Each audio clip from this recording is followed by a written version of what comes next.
外交部发言人华春莹17号宣布，应俄罗斯联邦总统普京邀请，国家主席习近平将于3月20号至22号对俄罗斯进行国事访问。中方表示，此行会是一次友谊之旅、合作之旅与和平之旅。中方将秉持在乌克兰危机问题上的客观公正立场，为劝和促谈发挥建设性作用。外交部发言人汪文斌在17号的例行记者会上表示，近年来，习近平主席同普京总统保持密切往来，擘画引领中俄新时代全面战略协作伙伴关系持续健康稳定发展，成功走出了一条大国战略互信、邻里友好合作的相处之道，树立了国际关系的新范式。习近平主席此次对俄罗斯进行国事访问，将同普京总统就双边关系以及共同关心的重大国际和地区问题深入交换意见，促进两国战略协作与务实合作，为双边关系发展注入新的动力。汪文斌表示，中俄关系建立在不结盟、不对抗、不针对第三方原则基础之上，两国始终坚持结伴而不结盟、对话而不对抗，发展相互尊重、和平共处、合作共赢的新型大国关系。中国同俄罗斯发展战略协作伙伴关系，既造福两国人民，也有利于世界。这同某些国家抱着冷战思维不放，到处拉帮结伙，大搞小圈子和阵营对抗，处处霸权、霸凌、霸道的做法完全不同。中俄关系呢，一直是当代世界上最好的一对大国关系。经过多年关系的磨合，现在已经形成了新时代的全面战略协作伙伴关系。像这样的高定位的关系呢，世界上中国只有跟俄罗斯有这样的关系。上个月，中共中央政治局委员、中央外事工作委员会办公室主任王毅访问俄罗斯时，也强调了中俄新时代全面战略协作伙伴关系从不针对第三方，也不受第三方干扰，更不接受第三方的胁迫。中国驻俄罗斯大使张汉辉17号在接受俄新社采访时表示，世界越是不稳定，中俄关系就越是要信心百倍地向前发展。在两国领导人的战略引领下，中俄成功走上了共赢之路。中国将继续与俄罗斯开展背靠背战略合作，共同推动世界多极化和国际关系民主化，为全球战略平衡与稳定提供可靠保障。最近几年呢，中俄之间呢，在全面呢，就包括安全、外交、政治、经济、人文各个方面，这个合作关系都往前明显的发展。从安全来说，是吧？我们两国呢，的确形成了一个背靠背的一个关系。两国在面对各个方向的挑战的时候呢，可以不用担心背后，因为背后是我们可靠的战略协作伙伴。对我们来说是俄罗斯，对俄罗斯来说是中国。这是习近平主席再次当选中国国家主席后的首次出访。汪文斌在今天的蓝天记者会上，将此次出访形容为友谊之旅、合作之旅、和平之旅。那我注意到，针对外界对于中俄关系的无端揣测，尤其是美西方持续炒作所谓中国将向俄罗斯输出致命性武器，汪文斌今天也是重申中方的严正立场，并且予以严厉批驳。在回答深圳卫视有关提问时，汪文斌就指出，中俄之间的合作正大光明、坦坦荡荡。我们一贯反对没有国际法依据、未经安理会授权的单边制裁和长臂管辖。中方的立场和做法一以贯之。同一些国家在军售问题上搞双重标准，在乌克兰危机中拱火浇油的做法形成鲜明对照。汪文斌表示，习近平主席此次访俄也是为了和平而去，维护世界和平、促进共同发展是中国外交政策的宗旨。在乌克兰问题上，中方始终站在和平一边，站在对话一边，站在历史正确一边。我们始终认为，政治对话是解决冲突争端的唯一出路。拱火递刀、单边制裁、极限施压，只会激化矛盾、加剧紧张，不符合世界上大多数国家的利益和期待。我在这方面呢，已经提出了一个非常好的建议。第一个呢，我们是主张尊重世界各国主权独立跟领土完整，当然就包括乌克兰的领土完整了。第二呢，我们认为安全呢不能靠削弱别的国家安全来达到自己的安全。这个呢，明显的就是指的北约东扩。中国在俄乌冲突的立场上，是大国当中应该是所做的最好的，立场最公正，一贯是主张劝和促谈。我们呢在这方面呢愿意起很好的作用，愿意呢为那个俄乌之间的和谈呢牵线搭桥。当然，其他国家呢也在这方面发挥了一些作用。16号，国务委员兼外长秦刚在同乌克兰外长库列巴的通话中，也重点阐述了习近平提出的4个应该，强调中方在乌克兰问题上一贯秉持的客观公正立场，致力于劝和促谈。秦刚表示，希望乌俄为对话谈判保留希望，无论有多大的困难和挑战，都不要关死政治解决的大门。上个月的慕尼黑安全会议期间，王毅也在会见乌外长库列巴时强调，在乌克兰问题上，中方始终站在和平一边，站在对话一边，始终坚持劝和促谈。我们不愿看到乌克兰危机长期化、扩大化，愿同国际社会一道，避免形势进一步恶化，持之以恒地争取和平。他还表示，中国和乌克兰是战略伙伴，两国人民有着长久友好交往。中国最高领导人即将对俄罗斯的访问引发外界高度关注。俄罗斯卫星通讯社称，习近平访俄将成2023年两国关系的头等大事。CNN 形容此访为中俄不断上升的伙伴关系中的里程碑。外媒还关注中国领导人此访将对乌克兰危机的解决起到积极作用。《华尔街日报》认为，中国领导人与普京的会晤将是推动多方和平谈判的一部分。好，相关话题马上来连线特约评论员管瑶。管先生你好。国家主席习近平将于3月20号至22号对俄罗斯进行国事访问。今天外交部这一官宣成为全球舆论的焦点。那您对此有何特别观察？好的，主持人。那么毫不夸张地说随着外交部发言人华春莹的正式的发布，近期最大的一个热门外交悬念正式开解了。我注意到这段时间在外交部的记者会上，中国元首高访行程呢是境外媒体提及率最高的一个热门的追问。当然了，这样一种热度很大程度上也是因为俄方烘托在先，包括俄罗斯总统普京在内，俄罗斯的高层以及媒体舆论此前已经在不同的场合表达了对这一次高访的高度期待。所以呢，这注定是一次备受关注、看点多多的大国元首访问，那么也必定是成果满满。从10点关注来看，这呢是习近平第3度就任国家主席之后首次外访。那么如果我们拉长时间轴的话，习近平首次就任国家主席之后，2013年的3月首次外访，同样也是选择了俄罗斯，前后跨越10年。那么这样一种高访安排绝非偶然，它所传递的明确的信息，正如国委兼外长秦刚在今年两会记者会上所着力强调的，元首交往是中俄关系的指南针和定盘星。在两国元首的战略引领之下，中俄新时代全面战略协作伙伴关系必将会在更高的水平上不断前行。有必要重温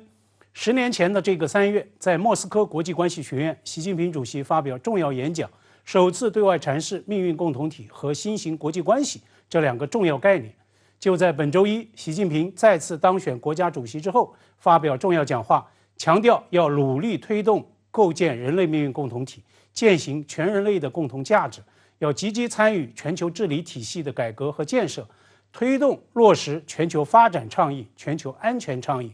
现在我们也知道，2天之后，在中共与世界政党高层对话会上，中国最高领导人发表主旨讲话，再度对外发出全球文明倡议。那么如果说人类命运共同体是宏大的愿景，是终极的目标，那么中国元首相继提出的全球发展、安全、文明这3大倡议，就是站在全人类的高度，给出通向共同目标全面完整的路线图，走得通也走得好。这是大国领袖的使命担当，是为破解时代之问、推动全球治理奉献的中国方案与中国智慧。10年之后，回到首提人类命运共同体的起点之城，中国元首对3大倡议又将有哪些个新的阐释、新的论述？元首深度交流又将会就此收获哪些个碰撞、共识与响应？我个人认为，这是中国元首此访俄罗斯的最大看点。俄乌危机仍在持续，外媒也特别关切此次高访会否就此取得进展突破。那您如何前瞻呢？我认为外媒有这样一种预期是非常自然的，尤其还有这样一层的时间背景，那么堪称中东宿敌的两大国沙特与伊朗，正是在中国的权力斡旋与高效调解之下，在习近平第3度当选中国国家主席当天，宣布实现历史性的北京和解。那么沙伊这两国高层都对中国最高领导人鼎力促成谈判表达衷心的感谢。也正因为北京和解如此石破天惊，国际外交舞台被注入了新的动能，下一个全球和解地会是哪里，成了热门的追问。我也注意到周4中乌外长通电话，乌克兰外长库列巴也特别对中方促成沙伊实现和解表示祝贺，足见这一重大外交突破的全球影响力。俄乌冲突已经进入到了第2个年头，冲突代价之惨烈，外溢冲击之广泛，都可谓不能承受之重。那么中方在乌克兰危机上全面一贯的立场，那么就是在俄乌冲突进入到1周年的当天，由中国外交部发布的推动政治解决乌克兰危机的12点立场文件，那么它的核心就是劝和促谈，中方也一直在为此奔走努力。就在周4，秦刚在与库列巴通话时再度呼吁各方保持冷静、理性、克制，尽快恢复和谈，希望乌俄能为对话谈判保留希望，无论有多大的困难和挑战，都不要关死政治解决的大门。秦刚也强调，中方将继续为停火止战、缓解危机、恢复和平发挥建设性的作用。那么，相信即将到来的元首高访也将会就劝和促谈做出重要的实质性的重大努力。但是呢，也正因为俄乌危机兹事体大，既有复杂的历史经纬，也有严峻的现实原因，困难很多，挑战很大。那么当前对危机方来劝和促谈，尤其需要走出误区，国际社会更应该形成合力。那么推动俄乌危机政治解决、有效劝和促谈，要避免哪些误区？首要的误区当然是所谓的中国责任论，甚至是中国全部责任论。那么这是最典型的一个西方话语陷阱。秦刚就曾经在记者会上犀利追问，中国既不是危机的制造者，又不是危机的当事方，也没有向冲突的任何一方提供武器，凭什么要向中国来甩锅推责，甚至制裁威胁？我们绝不接受。因为有刚刚取得历史性北京和解的这个大背景，外界对于大国推动解决国际热点难点问题有了新的期待。但是在这样一个节骨眼上，国际社会尤其应该劲往一处使，心往一处想。秦刚就曾深刻阐释解析俄乌危机有复杂的历史经纬和现实的原因，那么它的本质是欧洲安全治理矛盾的大爆发，甚至呢，这背后还一直有看不见的手在推动冲突延宕升级，实现自身的地缘政治图谋。那么在劝和促谈最吃劲的关头，看不见的手停手了吗？昨天中乌外长通话，美联社发自北京的电稿特意在标题中标注所谓的 rare call， 是所谓的罕见通话。真的罕见吗？中乌外长在联大会议期间不也曾见面吗？那么强调罕见，就是要抹杀中方劝和促谈的实质性努力。吹灭别人的灯，并不会让自己更加光明，阻挡别人的路，也不会让自己行得更远。中国元首的深刻洞察与严正告诫，值得国际社会认真反思。同时也要提醒，俄乌冲突也远非中俄关系的全部。俄罗斯记者在两会记者会上曾经提问，中俄贸易会用什么货币来结算？秦刚回应说，答案很简单，什么货币好用、安全又信得过，就用什么货币。国际货币不应成为单边制裁的杀手锏，更不应成为霸凌胁迫的代名词。那么这是不是紧要问题呢？在美欧金融市场现在风声鹤唳，大银行、大机构动不动就爆雷的今天，这是关乎所有人身家钱袋子的大问题啊！我们当然关注接下来的高访会否来就此破题。好，谢谢广尧先生在线和我们分享您的观点，谢谢。美军无人机在黑海坠毁一事持续引发美俄关系紧张。美军公布现场视频显示，俄军机向 MQ-9 无人机倾泻疑似燃油。有美国会议员要求俄方立即道歉，还有共和党人批评拜登政府的回应方式太软弱。而俄罗斯外交部发言人扎哈罗娃则于16号表示，俄方不会因无人机事件寻求与美国对抗，但莫斯科将捍卫自己的利益。当地时间3月16号，美军欧洲司令部公布了美俄两国军机在黑海上空相遇的视频。五角大楼称，此次遭遇持续了30至40分钟。本次发布的视频长约42秒，由美军 MQ-9无人机机载设备拍摄。视频画面显示，俄军一架苏27战机从后逼近，突然倾泻疑似燃油的不明物质从无人机上方掠过，画面传输受到干扰，但螺旋桨仍未受损。不久后，俄苏27战机重复了这一动作，并且飞得更近。美军称，这时候发生撞击，无人机拍摄画面中断，大约60秒后画面恢复，可以看到无人机的螺旋桨受损。美军随后控制无人机远离事发地点，删除敏感资料，并在控制下坠海。美国有线电视新闻网还制作了模拟动画还原事故场景，一架俄军战机从后方掠过，撞上无人机后方的螺旋桨，致其坠海。俄方此前表示，战机并未发生接触，是美军无人机做出剧烈机动后坠海。白宫称，视频揭穿了俄罗斯的谎言。The video is pretty darn conclusive about what happened, and it absolutely just decimates the Russian lie about what they said happened or what they said didn't happen. It is not clear to us that the pilot intended to strike the drone. It's at best it's reckless flying. At worst, it's reckless and incompetent. 俄罗斯观点报分析认为，美方所说的苏27战机向 MQ-9无人机释放燃料进行干扰的说法是可信的。苏联和俄罗斯战斗机的悠久传统就是在拦截目标前方短暂打开燃料紧急排放口。据说，俄军飞行员在波罗的海和巴伦支海拦截西方侦察机时就经常这样做，以干扰后者的侦察行动。我们知道战机的这个放油装置，一般来说，它是一个战机上的算是一种安全设备，所以呢，这个放油设备本身来说，并没有太多的这种所谓的军用的这个作战价值。但它这回呢，我们可以看到这个俄机在放油之前，其实它是冲着这个无人机来的，所以可以判断就俄机的这一套，就是说接近，然后放油，然后掠过的这一个算是。刻意安排的一种这个拦截行为，那因为这种拦截行为很不常见，所以我甚至会怀疑说，俄罗斯军机可能是专门在此之前演练过相关的用这种放油拦截的方式啊，对这个美军的无人机的这种侦察行动进行一个这个干扰的这样的一个可能性。外界还关注，目前美俄正在就打捞 MQ-9的残骸展开竞赛。16号，俄罗斯媒体发布消息称，该残骸在距离克里米亚塞瓦斯托波尔市约60公里、深度约900米处的海底被发现。俄海军黑海舰队全面封锁了该海域，正在进行打捞活动。报道还称，黑海舰队可能要出动110岁的公社号潜艇救援船，该舰是俄罗斯现役时间最长的海军舰船，也是全球仍在服役并执行战斗任务年岁最长的军舰。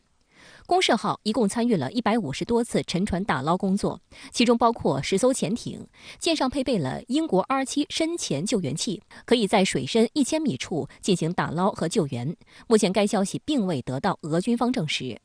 俄总统新闻秘书佩斯科夫16号就指出，是否打捞无人机，这由军方决定。如果这对于俄罗斯的利益和安全有必要，将把它捞出。其实我个人觉得，俄方应该是会希望打捞这个残骸，因为打捞残骸呢，一方面可以在形式上表达一种就是俄方在这一轮博弈中，最终处于一个胜利者，控制了这个美方无人机这样一个情况。另一方面，MQ-9无人机对于俄方来说，毕竟少见，这个直接的把它给这个获取，然后从中不管是你说从中获得一些当时侦查的情报啊，然后用来对美国进行这种舆论上的指责，还是你说 MQ-9本身作为一种比较先进的无人机，对于俄罗斯在工业技术上，尤其是无人机技术上的提升，应该是都有用的。而对于美国而言，有个非常不利的因素在于蒙特勒公约限制了非黑海国家军舰的通行，这使得美军派出舰艇前往打捞受到制约。据美方说法，该无人机当前沉没在超过1000米的水下，需要专用设备才能打捞。美国官员声称，在坠落过程中，美军后方人员远程删除了无人机中的敏感软件信息，所以美方并不担心 MQ-9的残骸落入俄罗斯手中。We do have indications that Russia is likely making an effort to try to recover MQ-9 debris. As you point out, and as General Milley highlighted, however, we assess it's very unlikely that they would be able to recover anything useful. 美国防部发言人莱德还表示，美方没有就其无人机在黑海上空坠毁事件向俄罗斯寻求道歉，但将继续按照国际法在国际空域飞行和行动，并会继续支持乌克兰。俄外交部发言人扎哈洛娃16号针对事件表示，我们认为保持沟通渠道畅通很重要，这正是我们正在做的事情。他强调，莫斯科不寻求对抗，我们主张为两国人民的利益开展务实合作。他还补充称，但我们同时也知道如何捍卫这些利益。俄军用放油的方式拦截了一架美军的无人机，那最后造成的最多是美军就是说在财务上的这个损失，没有造成人员的这种伤亡。所以呢，双方虽然会有舆情，但是这个舆情呢，因为没有人员伤亡，可能不会上升的太高。那接下来我觉得双方可能会在短时间内有这种剑拔弩张的趋势，提升双方在这个黑海，包括说甚至于波罗的海方向、北极方向的这个军队接触的这种这个武装的这个戒备等级。但是随着时间的继续，我觉得如果没有后续的更多的事件，它应该会就平息下去了。这样子。继美英澳3国宣布具体的核潜艇合作计划后，美国国防部于当地时间16号发表声明，作为核潜艇的配套，已批准向澳大利亚出售220枚战斧巡航导弹。截至目前，除美国外，只有英国装备了战斧导弹。据美国有线电视新闻网17号报道，美国国务院已经批准澳大利亚购买220枚美制战斧巡航导弹的请求，以武装其海军舰艇以及其本周同意购买的美国核动力潜艇。根据美国国防部发表的声明，这笔交易达8.95亿美元，约合61亿人民币，包括维护和后勤。截至目前，只有英国从美国那里购买了战斧导弹，日本近期也宣布计划购买数百枚这种导弹。对于这一军火交易，在17号外交部例行记者会上，发言人汪文斌表示，任何国家之间的防务安全合作都应有利于地区和平稳定，不针对第三方或损害第三方利益。有关做法加剧地区局势紧张，严重破坏地区和平稳定，可能引发地区军备竞赛。中方敦促有关方面摒弃陈旧的冷战零和思维和狭隘的地缘政治观念。当地时间13号，美国总统拜登在加州圣迭戈美国海军基地与英国首相苏纳克以及澳大利亚总理阿尔巴尼斯就所谓美英澳三边安全伙伴关系举行会谈，并公布了为澳大利亚配备核潜艇的计划。根据会后三方公布的联合声明，美国将向澳大利亚出售3艘美国弗吉尼亚级核潜艇，交易大概在本世纪30年代初完成，后续可能再追加出售2艘。而此次美国对澳出售战斧导弹就是 AUKUS 协议的一部分。美英澳搞安格鲁萨克逊小圈子，建立所谓三方安全伙伴关系，推进核潜艇及其他尖端军事技术合作，这是典型的冷战思维，如同打开一个潘多拉魔盒，将给地区和世界和平与安全带来严重冲击。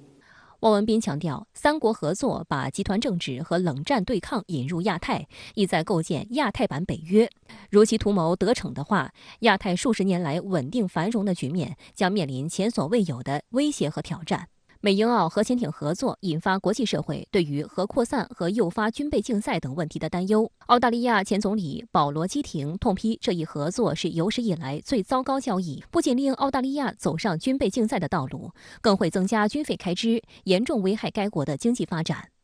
For $360 billion, we're going to get 8 submarines.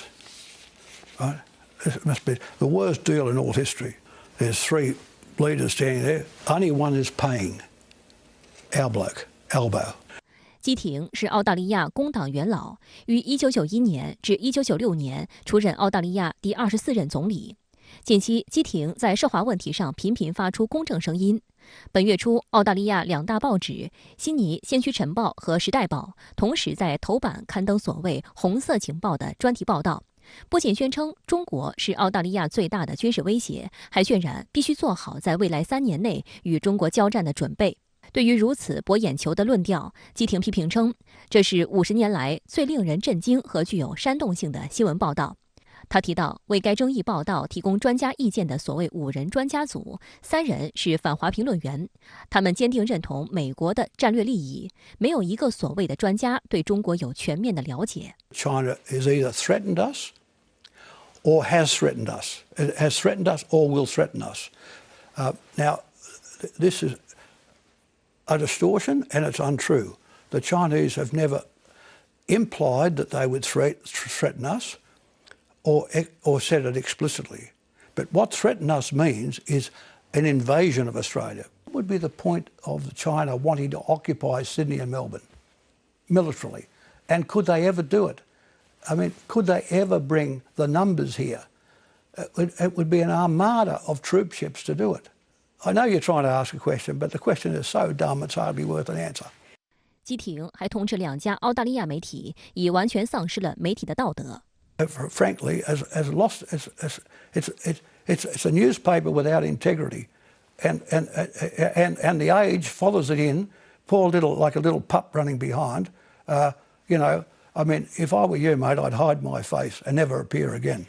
悉尼先驱晨报和时代报在澳大利亚都是阅读量很高的报纸，近年来没少发表宣扬中国威胁论的文章。此外，2家媒体选在此时同时刊登这样一篇文章，也耐人寻味。外界注意到，文章刊登的时机恰好是在澳大利亚政府正在对其国防政策进行全面评估和调整之际。那么，中国威胁论呢，在这个西方国家呀，这个会不时的这个在社会上那么有时候声音会小一点，有时候声音大一点。那我想呢，这个它主要是跟它的国内政治有关系。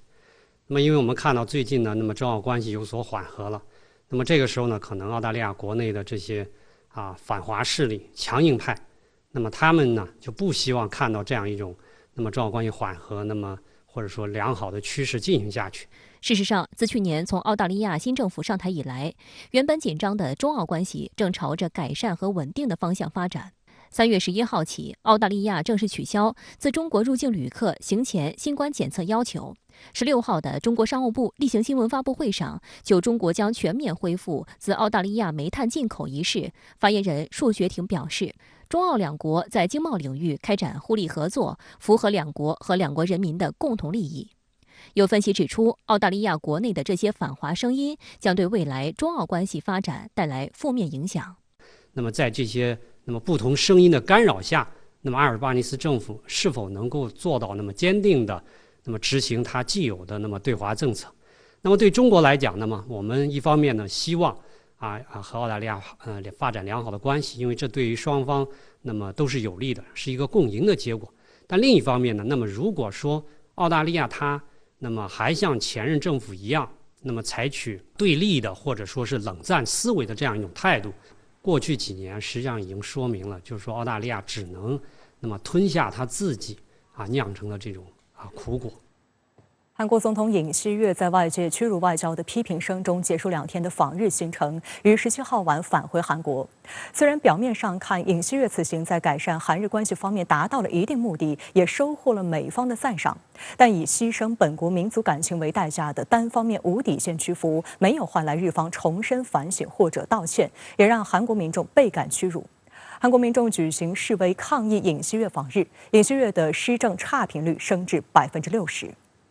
韩国总统尹锡悦17号出席在日本经济团体联合会会馆举行的韩日商务圆桌会议，就2国经济合作前景同各方进行交流，并鼓励开展尖端产业合作。尹锡悦致辞时表示，韩日2国应携手应对供应链、气候变化、尖端科学技术、经济安全等多种全球性问题。此次尹锡悦还携带了一支庞大的韩国经贸代表团访问日本。在商务圆桌会议上，乐天集团会长辛东彬、LG 集团会长具光墨、现代汽车集团会长郑义轩、SK 集团会长崔泰元、三星电子会长李在镕悉数出席。表面上看，尹锡悦此行在改善韩日关系方面确实达到了其目的。在政治上，双方同意重启穿梭外交；经济上，日本宣布将解除对韩半导体材料出口限制；安全上，韩日军情协定将恢复正常。而取得这些成果的背后，则是尹锡悦在强征劳工赔偿问题上主动对日妥协让步，要求韩企代替日企向强征劳工受害者支付赔偿金。这种自己花钱赔自己的做法，被痛批背叛历史、拉开无底线的屈辱外交序幕。韩国民意调查显示，59%的韩国民众就第三方代赔方案表示反对。民调机构韩国盖洛普17号发布的调查结果显示，民众对韩国总统尹锡悦的施政差评率上升2个百分点，达60%。有分析称，尽管尹锡悦的举措得到美日两国政府的积极响应，但他会否付出国内政治代价？所推动的韩日和解，又会否在下一次龙山总统府换主人后改弦易辙，仍存变数。尹锡悦这次呢，应该是一个非常典型的屈辱外交，他所谓自掏腰包替日本做赔偿，这个他把一个历史正义问题变成了一个经济交易的问题，这是对这个历史正义的一个极大的侮辱，所以我想韩国人民不会接受这点。还有韩媒注意到，日本政府招待外国贵宾规格分为4个级别：国宾、公宾、正式工作访问宾客、工作访问宾客。尹锡悦这趟的待遇是列在第4级的实务访问宾客。有韩国网友调侃道，即便以单方面下跪的屈辱外交为代价换来这趟来之不易的访问，尹锡悦也没获得日本方面的国宾待遇。但日本共同社分析称，日韩首脑会谈未就原慰安妇主导及韩国称独岛的问题取得进展，两国间仍存忧患。福岛核事故后，韩国对日本水产品的进口限制也在持续，课题可谓堆积如山。此外，韩国在全球芯片战中的地位也日益尴尬。此次尹锡悦访日期间，日本在16号解除对3种半导体制造原材料出口韩国的限制。对此，韩国也决定撤回因此向世界贸易组织提起的争端诉讼。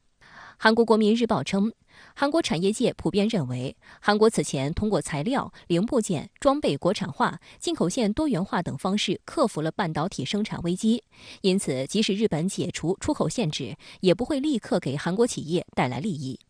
韩国真正焦虑的是自己在芯片战中的竞争力。尹锡悦在访日前的15号宣布，韩国将投资高达300万亿韩元，约合1.6万亿元人民币，在首都圈建立全球规模最大的半导体集群。有分析指出，随着各国逐渐意识到芯片产业的重要性，芯片正成为大国竞争的核心，也成为地缘政治博弈的焦点。韩国财经新闻评论称，随着以美国为中心的半导体竞争加剧，韩国面临的局势较为复杂，既要与美国合作，又要和日本竞争，对华合作也受到限制。韩国必须先发制人，采取行动。你这个中心如果不服从我的中心那么美国不会同意的。韩国这么搞，它等于是在拆拜登这个美国再工业化的台。美国是要把这些产业吸引到美国去，韩国呢是反而要把这些东西吸引到韩国来，把他自己的力量从美国撤回来，这都是对美国来讲是个拆台动作。而尹锡悦访日也让中日韩合作后续进展引发关注。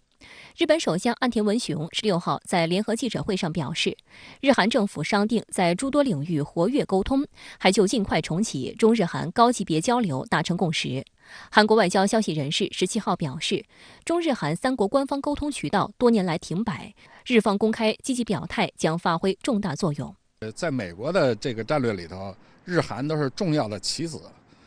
所以韩国现在好像是在为韩国着想，积极恢复日韩关系，但它实际上完全是在美国人做事儿，那么对中日韩3国的这个合作呢，也很难说带来什么积极影响，因为他们的双方的合作不是为了地区和平，而是为了搞一个军事小集团，所以它不利于中日韩。通过经济合作来促进地区安全的这么一种合作的关系。中国外交部发言人汪文斌16号表示，中日韩互为重要经贸合作伙伴，共同维护地区和全球产供链稳定畅通，符合3方及地区共同利益。中方反对个别国家搞封闭排他的小圈子，希望日韩关系能够朝着有利于地区和平、稳定与繁荣的方向发展。受硅谷银行倒闭影响，美国银行业持续承压。16号，美国第一共和银行股价在早盘交易中下跌20.5%，一度停牌。随后，华尔街11家大行紧急注资300亿美元以助其止损。恐慌情绪也蔓延到了欧洲。15号，瑞士第2大银行瑞信创史上最大单日跌幅。近日，美国硅谷银行和纽约标致银行接连倒闭，引发外界对美国银行业的担忧。美国中小地区性银行第一共和银行是受影响最严重的银行之一，其股价在过去5天内暴跌约70%。第一共和银行是美国第14大银行，截至2022年底，该银行拥有约2130亿美元的资产。有报道称，在月初该银行股价开始暴跌前，其多名高管已抛售了价值1200万美元的本银行股票。16号，华尔街11家大行，包括高盛、摩根士丹利、摩根大通、花旗银行、美国银行、富国银行等，向第一共和银行注资300亿美元。报道称，这些存款需要在第一共和银行停留至少120天。美国财政部长耶伦当天出席国会参议院金融委员会听证会时表示，在银行倒闭事件发生后，美国监管机构采取行动，为硅谷银行和标致银行提供紧急支持，以确保储户的资金安全。I can reassure the members of the committee that our banking system is sound and that Americans can feel confident that their deposits will be there when they need them. This week's actions demonstrate our resolute commitment to ensure that our financial system remains strong and that depositors' savings remain safe. 这几家银行如果不加以救助，它所产生的连锁反应会非常严重，甚至会引发美国银行业，特别是中小银行业的一部分坍塌。所以在这种情况下，美国财政部和美国政府出手拯救这些银行，我觉得是有效的，也是必要的。这既可以避免美国金融业陷入混乱和陷入危机当中，同时也对全球的金融起到一定的稳定作用。耶伦还说，政府会认真分析硅谷银行和标致银行关闭的原因，并评估相应政府监管情况。不过，耶伦也表示，监管机构针对这2家银行的紧急行动，并不意味着这是接下来的政策常态。美国政府不会为所有的银行存款全都提供保障。他警告称，如果危机进一步蔓延，将可能引发挤兑。尽管耶伦的表态也是在向国际社会信心喊话，美国金融风险仍然可控，但这波恐慌已经传导到了欧洲。15号，瑞士第2大银行瑞信的欧股和美股盘中齐跌30%，收盘跌超20%，首次跌穿2瑞士法郎，创史上最大单日跌幅，且连跌8日。全球股市也受到拖累，当天法国兴业银行、法国巴黎银行、德国商业银行股价纷纷下跌。瑞信成立于1856年，是全球第5大财团。瑞信的业务遍布全球，到2022年底，它的资产约为5800亿美元，是上周倒闭的硅谷银行规模的2倍多。此次瑞信银行面临危机，与其自曝在2022-2021财年的报告程序中发现重大缺陷有关。一旦破产，恐怕会产生比硅谷银行更大的辐射效应。 I think the panic also stems, Tom, from the fact that this is a very embedded bank in the financial system. So this is not SVB. This is something that could, if something ugly were to happen, could really impact all parts of the financial world. 在瑞信遭遇股价暴跌后，瑞士中央银行和金融监管机构随即发声，准备提供金融支持。但据路透社报道，摩根大通分析师认为，瑞士央行的救助不足以安抚投资者，对欧洲银行业进一步暴雷的担忧依然存在。还有观察指，2008年金融危机后，欧美大型银行加强了监管，但中小银行仍然面临着诸多风险点。未来欧美金融市场的风险点还处在一个不断暴露的过程当中。欧美监管当局仍将纠结在降通胀、控风险、防衰退的混乱政策当中。硅谷银行出现的问题不单纯是金融方面的问题，实际上也是它经营不善，特别是受到美国脱钩政策的影响，它失去了中国的客户，引起了他们的收入大幅缩水，而他们的支出又大幅增加。那么现在的情况是，欧洲某些银行或者美国的某些银行依然会由于美联储或者是这个欧洲央行的加息出现某些这个资金压力和流动性不足的话，但是我想他们各个国家的央行会出手支持和帮助这些银行。好，相关话题马上来连线特约评论员刘和平，刘先生你好。继美国硅谷和标致银行接连倒闭之后，欧洲的瑞信银行股价也出现了断崖式的下跌。那您认为这会引发什么样的后果呢？其实外界最为担心的就是硅谷和标致银行的倒闭会演变成2.0版的雷曼兄弟事件，并最终形成火烧连云效应，导致新一轮的2008年美国乃至全球金融海啸。不过我认为这种情况发生的可能性很小。这背后的原因就在于2008年金融海啸之前的美国金融系统早已存在着系统性的问题与危机，那就是像刺激房贷这样的金融衍生工具疯狂式蔓延与扩张，把美国几乎所有的大银行都卷入进去了，并因为雷曼兄弟的破产而最终推倒了第一张多米诺骨牌。然而硅谷和标致银行的倒闭虽然跟美联储暴力加息的大环境有关，但更多的是因为其自身的金融管理不善而导致的。硅谷银行的迅速崩溃很大程度上归功于其糟糕的资产负债和风险管理，它的存款基础主要集中在风险资本支入的初创企业上。标致银行则主要是因为过深地卷入了风险极大的虚拟货币交易。美国其他的大银行不仅不存在这样的问题，反而风险管控得非常不错。同样，瑞士的瑞信银行也主要是因为其自身卷入了一系列丑闻，跟欧洲的其他银行基本上关系不大。除此之外，我们看到，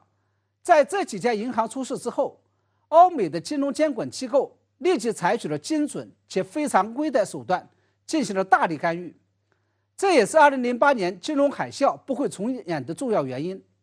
它说明接受了2008年教训的美欧金融监管机构已经学聪明了。那这几家银行先后出事，又会对美欧的金融政策产生什么样的影响呢？我在前面讲到了，这几家银行的出事，虽然主要是其自身金融管理出了大问题，但也跟当前的金融大环境，也就是美欧的金融监管机构激进加息有关。至少这种大环境进一步放大了这些银行自身面临的问题。那么这也就意味着，接下来欧美央行将会陷入到一种进退两难的处境当中。一方面，由于通胀水平并没有出现明显的回落，为了控制通胀，欧美央行必须要继续高举加息的大棒。另外一方面，继续采取过于激进的加息措施，又会破坏市场预期，放大一些中小银行所面临的问题，甚至导致金融危机的出现。也就是说，当前的欧美央行已经是站在一个悬崖峭壁上，左边是通货膨胀的万丈深渊，右边是金融与经济危机的万丈深渊，他们将不得不在这两个深渊中间走钢丝。当然了，这都是欧美央行自作孽的结果。正是因为在2008年金融海啸之后，以及在3年疫情期间采取了过于激进甚至是毫无节制的放水措施，才导致了今天的通胀居高不下，以及导致了今天其自身骑虎难下。好，谢谢刘和平先生在线和我们分享您的观点，谢谢。